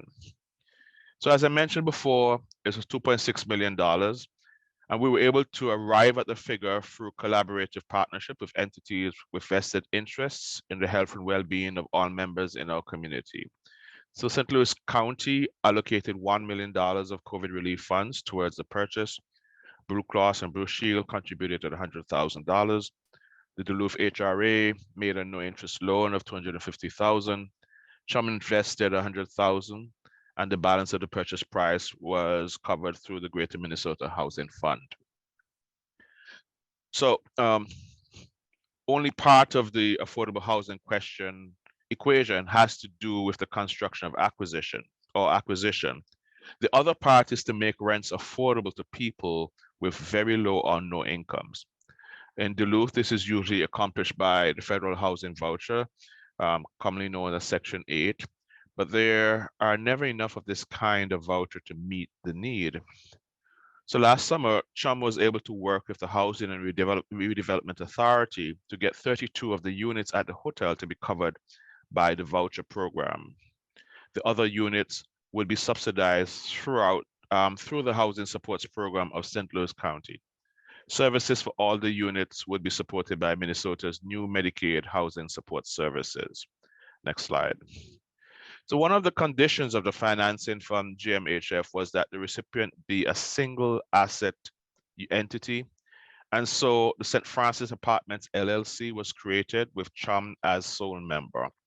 So by September 2021, we had everything in place. We had available units. We had a partnership with St. Luke's Hospital to provide the physical maintenance of the property, including replacing Chum as a sole member of St. Francis LLC. And then we had a source of rental subsidies for all the units. We also knew that there were many people on the St. Louis County Coordinated Entry List, where for many people, the waiting time between getting on the list and getting housing can surpass 2 years. We did run into a snag with the housing vouchers.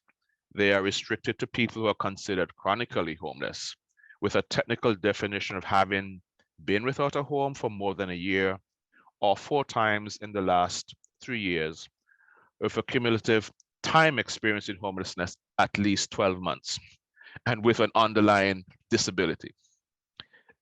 Sorry. But because of time spent couch hopping, which meets Minnesota's definition of homelessness, but not the federal definition, and so you're hearing the contradiction that lies there. And we really need to have an alignment between the definitions and the program requirements between the federal government and the state. It has been difficult for us to find people to move into the apartments. The paperwork proof required is astonishing. From the time we get the names and coordinated entry, we then have to reach out and contact the individual, and each individual at least 3 times. And then we have to allow for 10 days to pass before we can move on to the next one. And once we have contacted the individual, then we have to go through the whole process of verification of their homeless status. And as I could say, we have 2 different competing definitions, and given the population that we're dealing with, it becomes very onerous to be able to find proof of where a person has stayed and how long they have stayed within the last 3 years. Then we have to have a verification of disability. And then after that, once we've satisfied that, there's a question of qualifying for and determining income. And so that process in itself is long and onerous. We have folders this thick on each individual with the amount of paperwork required.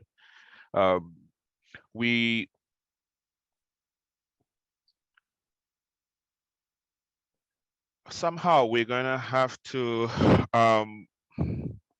we're having people who are failing the definition of chronically homeless. But it's crazy because we have our shelters full of persons who are experiencing homelessness or elderly.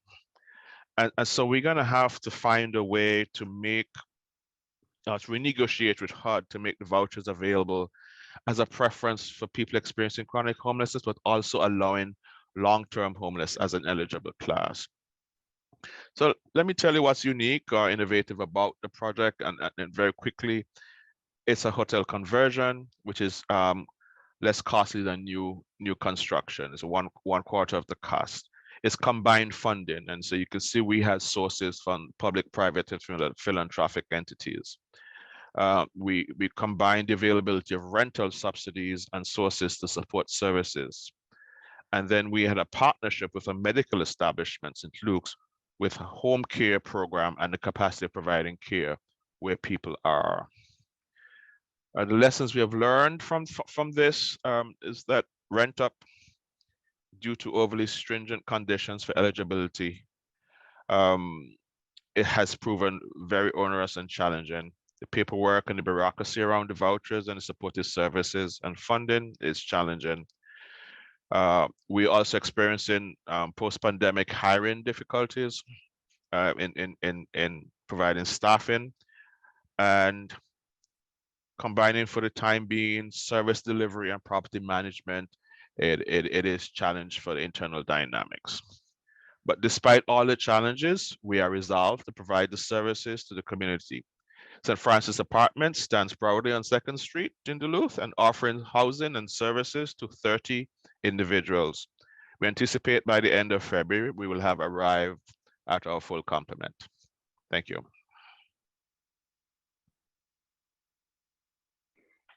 Great. No, thank you, John, for sharing a bit about the hotel to housing and not only just sort of the innovative approach, but also some of the challenges, right, that are now that you're facing.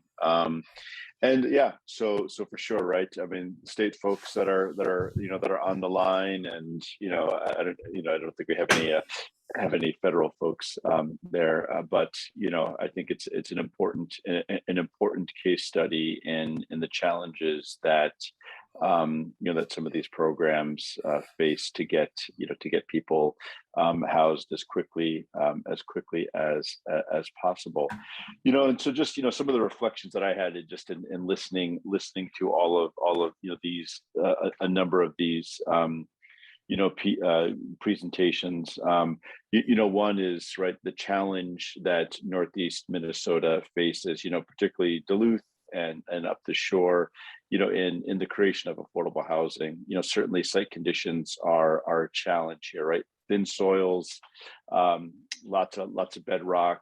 I think one thing that Elizabeth didn't mention was that Cook County has an extra challenge of 94% of the land is publicly owned, and so that's not available for construction. And then what is available, has often been built on, or has been kind of snapped up for retirement homes or something like that. And so site availability, is extra challenging. Certainly the wetland and bedrock challenges in Duluth is really tough. But I think that the innovation that we see happening has been made possible through collaboration, through partnerships, with the Cook County Board, declaring this as a real priority, moving on from the projects that they've worked on in the past. And and along with the work that One Roof and Chum have done to really kind of continue to find adaptive, creative ways to address this issue, given the lack of funds. So thank you all for your opportunities, or for the work that you're doing to create more housing and opportunities for folks to live in safe and affordable and healthy housing. So I'll turn it back over to you, Warren. Thank you. Thanks, Eric. Thanks, Jeff, Elizabeth, and John. Great presentations and inspiring work.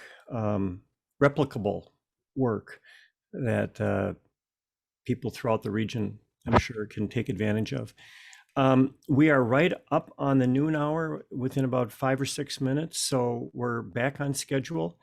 I do want to remind you that we will adjourn in about 5 or 6 minutes, but we will stay on the line and be here to answer questions, and hopefully some of our presenters are able to stick around, as well as the funders.